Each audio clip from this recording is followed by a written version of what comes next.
महारास लीला ये कोई साधारण नाचना गाना भी नहीं है। कई लोग को लगता है जैसे अब नवरात्रि चल रही है, हर शहर, बड़े बड़े शहर में डांडिया होता है और लोग डांडिया लेके पहुंच जाते और क्या कहते कि हम रास रमवा जा रहे हैं, रास रम। रास थोड़ी है ये, रास केवल श्री कृष्ण कर सकते हैं। कृष्ण को चाहने वाली गोपियां कर सकती हैं, संसार वाले रास नहीं कर सकते, क्योंकि संसार में कामना आई जाती है, रास में कोई कामना है ही नहीं। तो आज भगवान श्री कृष्ण ने उस काम पर विजय प्राप्त करने वाले रास का मन बना करके महारास करना आरंभ किया। कैसे किया? भगवान पिता रात्रि ही शरदोत फुल्ल मल्लिका विक्षरंतुम मनश्चक्रे योग माया उपाश्रितः। आज भगवान श्री कृष्ण ने गोपियों को अपने रास में बुलाने के लिए अपनी वेणु का, अपनी बंशी का नाद किया, बंशी बजाई और बंशी भी कैसी वाली बजाई?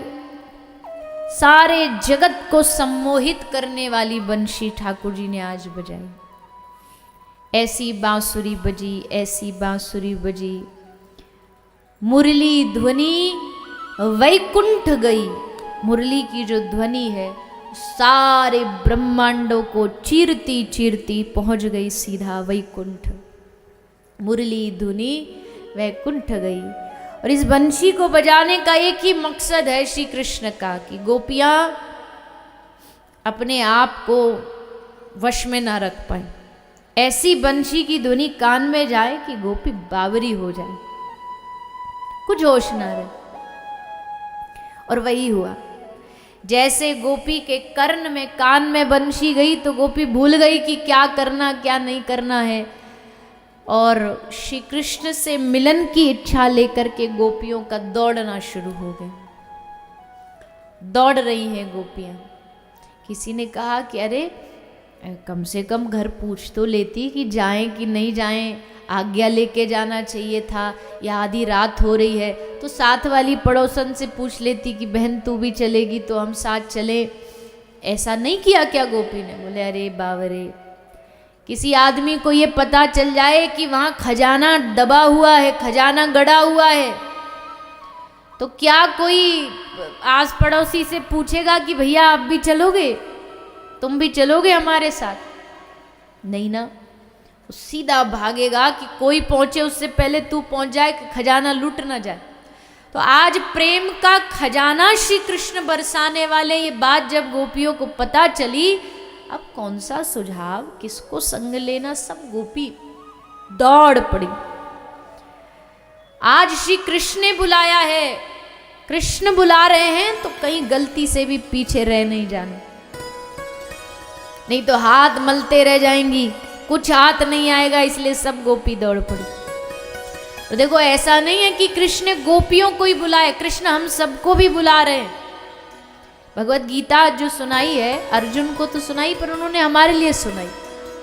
और उसमें कृष्ण कह रहे सर्वधर्मान परित्यज्य मामेकम शरणम व्रज।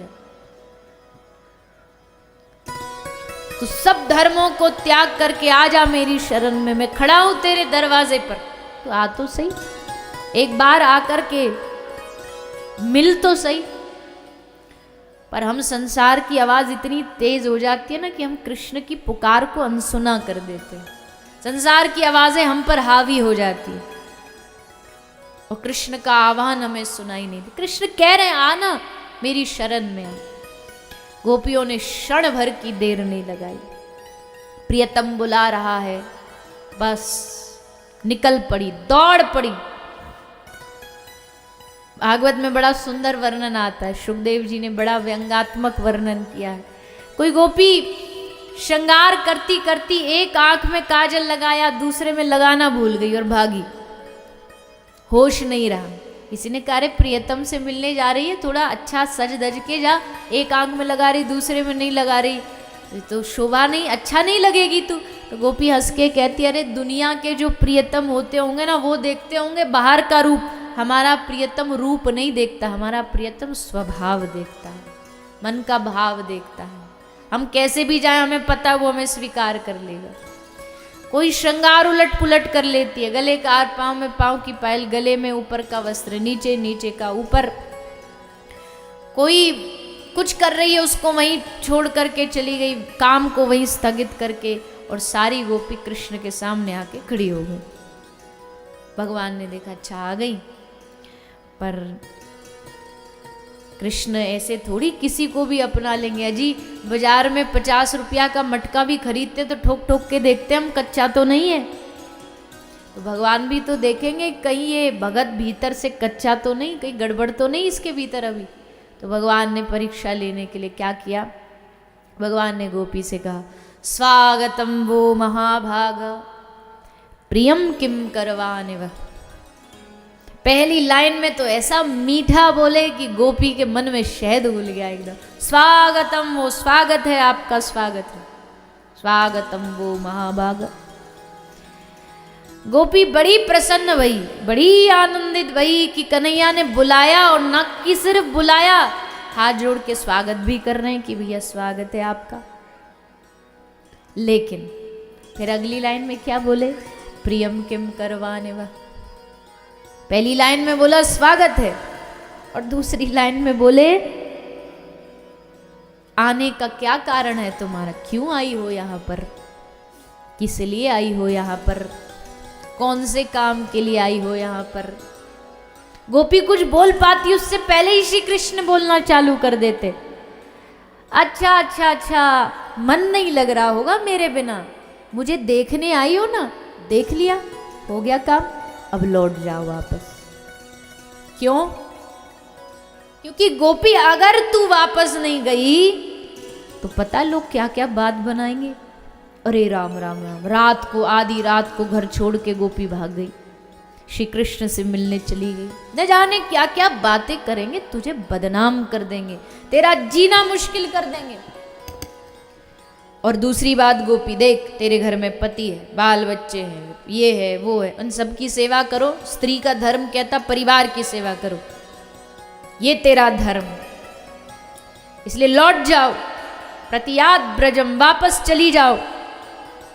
सुनती रही गोपी बहुत देर तक, तो जो जो कृष्ण बोले चुपचाप सुनती रही। थोड़ा दिल भी टूटा। दिल इसलिए टूटा क्यों जी, कोई व्यक्ति कोई बुला रहा हो, आपको बुलाए, न्योता दे, और जब आप उसके घर पहुंच जाओ तो फिर आप ही से पूछे क्यों आए हो यहाँ पे, क्या काम है बताओ, तो दिल को धक्का तो लगेगा। पर गोपियों ने सोचा धक्का लगने से फायदा नहीं, ये टेढ़ा है तो उत्तर भी इसको टेढ़ा ही देना पड़ेगा। बोल लिए ठाकुर जी। और फिर गोपी जानते हो क्या बोली, गोपी बोली हो गया तुम्हारा प्रवचन पूरा, बोल लिया तुमको जितना बोलना था। और हद देखो, जिसकी एक वाणी सुनने के लिए बड़े बड़े वेदज्ञ तरसते, गोपी जानते उसको क्या कह रही है, गोपी कहती है ये प्रवचन ना किसी और को जाके सुनाना, हमारे सामने मत बोलो, हम तेरा ये प्रवचन सुनने नहीं आई। और हे कृष्ण, जिस धर्म की तुम दुहाई दे रहे हो, जिस बदनामी से तुम हमें डरा रहे हो ना कि तू बदनाम हो जाएगी गोपी, तेरी लोग क्या बोलेंगे, जिस दिन से तेरा नाम लिया ना कन्हैया, उसी दिन से इस इज्जत बदनामी को तो हमने चूल्हे में डाल के आग लगा दी, अब नहीं डरती हम इज्जत बदनामी से। किसी शायर ने एक बहुत सुंदर बात कही कि बदनाम तो हर हाल में ही होना था, इस दुनिया में कोई ऐसा पैदा नहीं हुआ जो बदनाम ना होता हो, बदनामी उसके हिस्से आती आती है। पर गोपी कहती है बदनाम तो हर हाल में ही होना था, पर अच्छा हुआ कम से कम रिश्ता कृष्ण नाम से तो जुड़ा। कृष्ण के लिए बदनाम होने में भी मजा है। लोग कहे मीरा भई बावरी, सास कहे कुलनाशी रे, पर पग घुंघरू बांध, पग घुंघरू बांध, तो बोलो ना फिर जोर से, मीरा नाची रे। लोग कहे मीरा बई बा, कितना बदनाम मीरा को किया गया। राणा ने पहरेदार लगा दिए, कुछ भी हो जाए इस मीरा को बदनाम करके छोड़ना। संतों के साथ इसको बदनाम करना है। पर जब भरोसा उस पर कर लेते हैं ना तो बचाता भी वही है। गोपी ने कहा बदनामी का डर कन्हैया हमको मत दिखाओ, हम डरने वालों में से थोड़ी है, सब कुछ एक तिनके बराबर छोड़ के आ गई, तुझे लगता हम बदनामी से डर जाएंगी? जाओ ये बातें किसी और को बताना। और जिस धर्म की तुम बातें कर रहे हो, चलो क्या मिलता है धर्म के आचरण से? धर्म के आचरण से पवित्रता आती है, पवित्रता के आने से जीवन में सात्विकता आती है, सात्विकता के आने से भक्ति आती है, भक्ति के आने से भगवान मिलते हैं। गोपी हंस के बोली वो तो हमको मिल ही चुका है, तू सामने खड़ा है हमारे।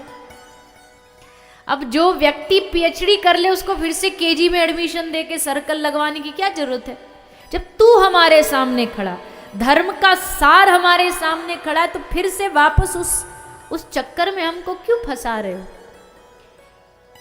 हे कन्हैया, हम वापस लौटने वालों में से तो नहीं। या तो अपना ले, या ये जितनी गोपियां आई है ना, इस सब के मरण का कलंक तेरे माथे पर लगेगा, तुझे पाप लगेगा। जो कृष्ण भगवत गीता में कहते हैं जन्म कर्म च मे दिव्यम, मैं ना जन्म कर्म पाप पुण्य सबसे परे हूं, गोपी उसको अब उल्टा डरा रही है कि तुझको पाप लगेगा। तेरी याद में हम गोपी मरेंगी, और जब मरेंगी तो ये जितने भी बैठे ना यहाँ कथा तेरी सुनने वाले, माला झोली लेके कृष्ण कृष्ण बजने वाले, ये सबरी झोली लेके यमुना जी में बहा देंगे कि भैया ये तो जो इसकी पास आता है उसकी भी सुनता नहीं और उसके साथ भी ऐसा व्यवहार करता, गोपियों के साथ कैसा किया। तो आज परीक्षा हमारी नहीं, आज परीक्षा तेरी है। ठाकुर जी ने सोचा अब चुप ही हो जाना ठीक है, इनके सामने ज़्यादा बोलना ठीक नहीं। भगवान 3 जगह ऐसी हैं भागवत जी में जहाँ भगवान की बोलती बंद हो गई। एक तो गोपियों ने करी, एक करी कालिया नाग ने। कल आपने वो संक्षेप में ही हमने सुन लिया था, जब कालिया नाग को भगवान ने कहा ना तूने यमुना जी का पूरा जल एकदम जहर विषयुक्त कर दिया, तो कालिया क्या बोला, ये बताओ ये दुनिया किसने बनाई? भगवान ने कहा मैंने। ये दुनिया में मनुष्य किसने बनाए? बोले मैंने। इस दुनिया में पशु किसने बनाए? मैंने। मक्खी मच्छर सांप सब किसने बनाए? मैंने। तो सांप के भीतर जहर किसने डाला? तो ठाकुर जी ने थोड़ी स्लो से हो गए, बोले मैंने। तो कालिया बोला जब सबरी दुनिया बनाने वाले तुम, सांप के भीतर प्रकृति के इस नियम को बनाने वाले तुमने हमारे भीतर जहर भरा तो हमने जहर उगल दिया। अगर तुम हमारे भीतर अमृत भर देते तो हम अमृत उगल देते। गलती हमारी थोड़ी, गलती तुम्हारी है। ठाकुर जी बोले बात में तो दम है। चुप हो गए भगवान। एक ब्रज में व्यंगात्मक रूप में सुनाते हैं जहाँ एक घंटी ने भगवान की बोलती बंद कर दी। जब कन्हैया माखन चुराने जाते तो गोपी मटका पे घंटी लटका दी कि कन्हैया आएगा घंटी बजेगी तो मैं उसको पकड़ लूंगी। और ठाकुर जी बड़े चतुर हैं, अपने आप को बड़ा चतुर समझते थे, तो आके घंटी को बोले कि देख रही घंटी, जब मैं माखन चुराऊं तो तू बजियो मत। घंटी भी मान गई। भगवान ने माखन चुराया, घंटी नहीं बजी। ग्वाल बालों ने खाया, नहीं बजी। ग्वाल बालों ने ट्राई करके देखा कि एक बार हिला के देख लें बजती कि नहीं। घंटी को बजाई तब भी नहीं बजी। जैसे भगवान ने माखन मुंह में खाया, सोई टन टन टन टन घंटी बज गई। गोपी ने आके पकड़ लिया, बोले चल मैया ढोरे तो लेके जाऊंगी। ठाकुर जी बोले ले तो जाइयो, पर ने क्या घंटी ते मैं अपनो हिसाब किताब करूं पहले। तो भगवान गुस्सा होके घंटी ते बोले क्यों री घंटी, क्यों बजी तू? जानती नहीं हम भगवान हैं, हमारी आज्ञा कोई टालता नहीं। घंटी बोली देखो स्वामी, हम पर गुस्सा नहीं करो, हमने भी आपकी कोई आज्ञा नहीं टाली। बोले मतलब आपने कहा जब मैं माखन चुराऊं तो तू बजना नहीं। आपने चुराया, मैं नहीं बजी। ग्वाल बालों ने खाया, मैं नहीं बजी। आपके ग्वाल बालों ने पकड़ पकड़ के मुझे मेरा सर फोड़ डाला, मैं तब भी नहीं बजी। लेकिन शास्त्र कहते हैं कि जब भगवान भोग लगाते हैं तब तो घंटी जरूर बजती है, इसलिए मैं बज गई। भगवान ने कहा कि आज तो ये घंटी भी धोखा दे गई। फिर कथा बहुत प्यारी, अभी वो विषय नहीं है, कैसे कैसे भगवान फिर छूटे गोपी के चंगुल से, पर भगवान यहाँ उत्तर नहीं दे पाए। आज गोपी के प्रश्न का उत्तर भगवान दे ना पाए, चुप हो गए। गोपी कहती है हे नाथ, अब वापस नहीं जाएंगे, अपना लीजिए या प्राणों का परित्याग। भगवान गोपी के प्रश्न इस तर्क से बड़े खुश हुए और भगवान गोपी को साथ लेकर के विहार करने लगे। विहार कर रहे थे, लेकिन उसी समय सुखदेव जी कहते हैं जब कई बार हमें कोई चीज़ मिल जाती है ना तो हमें उसका मद आ जाता है, अभिमान आ जाता है, भगवान को पाने का भी अभिमान आ जाता है। मैंने भगवान को पा लिया, लेकिन भगवान को कोई अपने बल से थोड़ी पा सकता है। उसने कृपा की तब वो मिलता है, हमारे बल से वो नहीं मिलता। आज गोपियों को अभिमान आया, जैसे अभिमान आया कृष्ण गोपियों को छोड़ करके अंतर ध्यान हो गए। अब कृष्ण चले गए, अब क्या? गोपियों के श्वास, गोपियों की प्राण सब अटक गई। और तब गोपियों ने मिलकर के एक निर्णय लिया, उसको पुकारो। पुकारो कैसे? एक बात मैं हमेशा कहती हूँ और आज फिर कहूंगी, ये जो कृष्ण है ना, और उसमें भी जो ब्रज वाला कृष्ण है, ये कभी भी बिना रोए नहीं मिलता। इसके लिए रोना पड़ता है, इसके लिए जीवन को कुर्बान करना पड़ता है, मन को इससे जोड़ना पड़ता है। जब हृदय के भाव, हृदय की पुकार जब आंसुओं के रूप में बहती है ना, तो आंसू धरती पर गिरे उससे पहले ठाकुर जी प्रकट होकर के उस भक्त को अपनी गोदी में ले लेते हैं। भगवान ने देखा आज पूरे ब्रजमंडल में हाहाकार मचा हुआ है। जिधर देखो कोई गोपी कहीं बेहोश पड़ी है, कोई गोपी कहीं मूर्छित पड़ी है, किसी को होश नहीं है अपने तन का, अपने शरीर का। कृष्ण को पुकारते पुकारते, ढूंढते ढूंढते गोपी के मन से, गोपी के हृदय से एक गीत प्रकट हुआ,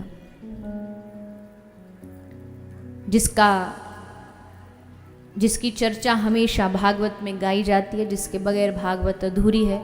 संस्कृत का ये गीत है, भाषा संस्कृत है पर भाव एक ही है, उनको पुकारना। बहुत सारे दुनिया में गीत होते हैं गाने के लिए, बहुत सारे गीत होते हैं नाचने के लिए, पर ये जो गोपी गीत है ये है भगवान को पुकारने के लिए। भगवान इससे बड़ी जल्दी खुश हो जाते, बड़ी जल्दी प्रसन्न हो जाते हैं। गोपी कह रही है, त्वयि धृता सव, हमारे प्राण तुम्हारे पास कृष्ण धरोवर है। अगर तुम नहीं आए तो हम प्राण त्याग देंगे। और हाँ, ये मत सोचना कि प्राण त्याग दिए पीछा छूटा। गोपी कहती है मरते मरते तुझे याद करेंगे। हमने सुना है मरण के समय आदमी जिसको याद करता ना, अगला जन्म वही मिलता। हम मरते मरते तुझे याद करेंगी और अगले जन्म में फिर तेरा पीछा करेंगी, पर छोड़ेंगी। जो गोपी गीत गाती है, आइए हम सब 2 मिनट के लिए बड़े भाव से, श्रद्धा से, एकदम ध्यान ठाकुर जी के चरणों में लगा के, मन उनके चरणों में लगा के सभी कुछ गोपी गीत के 2-5 श्लोकों को गाएंगे। जो लोग भगवत रसिक हैं, कथा प्रेमी हैं, वो तो अधिकांश लोग को गोपी गीत आता है, पर जिनको नहीं भी आता है, भाव को समझिए। शब्द भले ना आए पर भाव यही है, हम सब भी ठाकुर जी से जन्मों जन्मों से बिछड़े हैं, उनसे मिलने के लिए एक आवाहन, एक पुकार है। उसी पुकार के साथ सभी 2 मिनट गाएंगे। इति गोप्यः प्रगायन्त्य प्रलपन्तश्च चित्रधारुरुधुः सुस्वरं राजन् कृष्ण दर्शन लालसा। ये 19 श्लोक का गीत, बड़ा ही रसमय गीत, भगवान तक पहुंचाने वाला गीत गोपी ने गाया। एक एक श्लोक में इतना, क्या कहें, इतना रस है, इतना व्याख्या इसकी महापुरुषों की वाणियों में सुनते पढ़ते हैं तो समझ आता है कि वेदों का, उपनिषदों का, सबका सार गोपी ने 19 श्लोकों में गाया। और अंत में कहती है, यत्ते सुजात चरणाम्बुरुहं स्तनेषु, हे प्रभु विरह वेदना शांत करो, नहीं तो ये वृंदावन जल जाएगा। जब कृष्ण ने देखा कि अब गोपी का हृदय एकदम मचल उठा है मुझसे मिलने के लिए, अब कोई रास्ता बचा नहीं, तो तासाम आभिर्भिक्षौरी स्मयमान मुखाम्बुज पीताम्बरधरश्रगवी साक्षान मनमथ मनमत।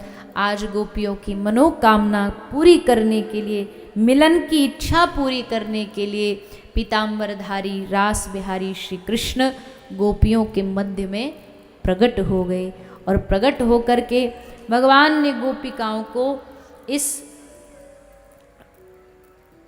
महारास के रस का आनंद प्रदान किया। ब्रज में ये रस बरसा, ये रास हुआ। आज भी इस रास का जो रस है ब्रज में आज भी चलता है। तो हम सब भी उसी रस की ओर बढ़ेंगे, उस रस में प्रवेश करेंगे। रास का थोड़ी देर के लिए 2-5 मिनट के लिए आनंद लेंगे, क्योंकि ब्रह्मा नाचे, शंकर नाचे, नाचे देवगण, मन मेरो बन गयो सखीरी पावन वृंदावन। रास रचो है यमुना के तट, महारास रचो है। पर बस देखो इसमें फर्क एक ही है, इस रास में कोई भी पुरुष नहीं जा सकता, गोपी जा सकती है। गोपी का मतलब बस केवल कपड़ा बदलना नहीं होता। गोपी मतलब जो मन से गोपी हो, मन से जिसके भीतर, गौ माने इंद्रियां, जिसकी इंद्रियां भगवान से जुड़ी हो वही इस रास में जा सकता है। भगवान शंकर भी गोपी बन करके आए रास में। अच्छा, वृंदावन में कोई गोपेश्वर महादेव के दर्शन किए किसी ने? किस किस ने किया? हाथ उठा के बताइए। अरे फिर तो आप सब बहुत सारे हो जो भगवान शंकर के असली दर्शन से वंचित। तो अगली बार जाओ वृंदावन तो जरूर जाना गोपेश्वर महादेव। पूरे विश्व का अकेला ऐसा शंकर भगवान का मंदिर है जहाँ भगवान नारी बन के विराजमान है, गोपी बन के विराजमान है। क्योंकि जब ये रास में एंट्री करने आ रहे थे तो माता पार्वती जी ने इनको टोक दिया, कहाँ जा रहे हो? बोले रास में तेरे संग चल रहा हूँ। पार्वती जी बोली रास में ऐसे थोड़ी जाया जा सकता है, पुरुष बन के, वहाँ तो नारी बनना पड़ता, गोपी बनना पड़ता है। तो भगवान शंकर बोले तू बना दे गोपी। मतलब बोले कपड़ा बदलने में कितनी देर लगती है, हम बन जाएंगे गोपी। पार्वती जी बोली उनको देख के ऊपर से नीचे, आपको गोपी बनाने में, आपके मेकअप में महीना भर लग जाएगा। सबसे पहले तो जो बरसों की राख आपके शरीर पर जमी पड़ी है इसको घस घस के छुटाना पड़ेगा, फिर आपका बढ़िया सब मेकअप करना पड़ेगा। शंकर जी बोले देखो हम नहीं जानते कुछ, हम तो जाएंगे। अब ये तुम पे निर्भर करता तुम हमको कैसे बनाती हो। तो पार्वती बोली चलो कोशिश करते हैं। तो महाराज बढ़िया वाला खुशबूदार साबुन लगा लगा के पहले तो इनकी सबरी राख उतारी। बालों में जटा, जो बरसों से जटा बनी हुई उनको शैम्पू कंडीशनर करके थोड़ा बढ़िया सुलझा के उसका जूड़ा बना के गजरा लगा दिया, चूड़ियाँ पहना दी, लहंगा फरिया पहना दिया, बिंदी लगा दी, चुनरी उड़ा दी, कान में झुमका पहना दिया, बन गए भगवान शंकर। अब मैया बोलिए मूछ ये हटाओ। शंकर भगवान में खबरदार इनको छुआ तो ये तो जी हमारी पहचान है, ये हम नहीं मुड़वाएंगे। बोले फिर कैसे जाओगे रास में? बोले वो आप देखो। बोले अच्छा एक काम कर, घूंघट कर लो, घूंघट में क्या भीतर, मुखड़ा के भीतर क्या पता नहीं लगेगा। भगवान शंकर हाँ ये सही बात है, तो घूंघट करके चल पड़े। अब जी बाहर से तो पूरे बदल गए, गोपी बन गए, पर चाल का क्या करें? चाल तो वही पहलवानों जैसी। अब भगवान शंकर, अब कोई भी पुरुष और नारी की चाल में अंतर तो होता ही है। नारी की चाल में एक अलग नाज अंदाज होता है, अब पुरुष एकदम ऐसे बढ़िया चलता है। तो ठाकुर जी की नज़र पड़ी कि ये गोपी का चलन कुछ विचित्र सा है, कुछ अटपटी सी चल रही है ये गोपी। तो भगवान ने पार्वती से कहा कि पार्वती किसको ले आई आज? तो भगवान शंकर का परिचय दिया कि ये पास के ही गांव की गोपी है, कह रही थी मैं रास में आऊंगी तो मैं ले आई इसको। ठाकुर जी बोले अच्छा गोपी, कुछ हमको कुछ दाल में काला लग रहा है। अच्छा गोपी तेरा नाम क्या जरा बता तो। अब शंकर भगवान फंस गए, सब कुछ डिसाइड किया था पर नाम डिसाइड नहीं करके आए थे। तो जैसे पूछे तो घबरा के बोले जो गोपी हमको लाई है उसने हमको हमारा नाम नहीं बताया। तो सारी गोपियाँ हंसने लगी। ठाकुर जी हंसे बड़ी जोर से, अरे अरे ललिता विशाखा, इस सखी का नाम नहीं, चलो इसका नाम रख दो। तो ठाकुर जी ने बोला आज से इसका नाम गोपेश्वरी। ये गोपेश्वरी और ये रास में आई है। पर भगवान ने पीछा छोड़ा नहीं। भगवान बोले इनका भंडा तो फोड़ के रहूँगा मैं।